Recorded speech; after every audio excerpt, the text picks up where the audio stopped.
Touba yoonu daal ndox mi daa mel ne bari na lool de. bari na lool ban xalaat ngeen ci am. waaw. waaye daa mel ne Touba Ca Kanam ñëw nañ ca xanaa ñoom. dañuy ñaan rek. waaw.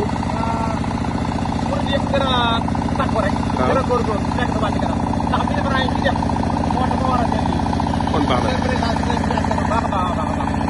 bu dee nag jàmm nag ñu def ay canalisation parce que soxla nañ waaw ndax ndox mi yëpp ñàkk canalisation mooy ko rek waaw yaakaar nañ ci nag état bi mais avant état bi yéen lañ gën a yaakaar waaw sant nañ leen gërëm nañ leen. jërëjëf.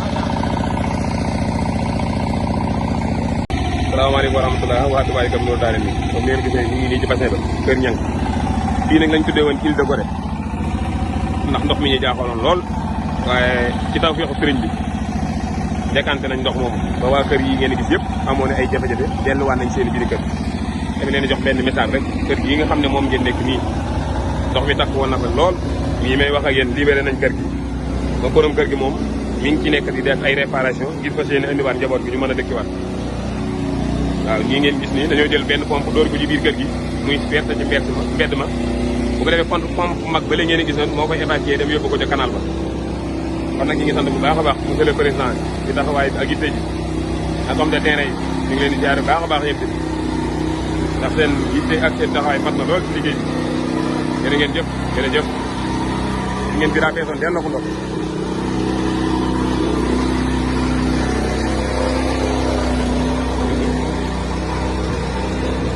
kon ni ngeen gisee nii rek waaw Touba Ca Kanam moom c'est la solution. man leen naa doxal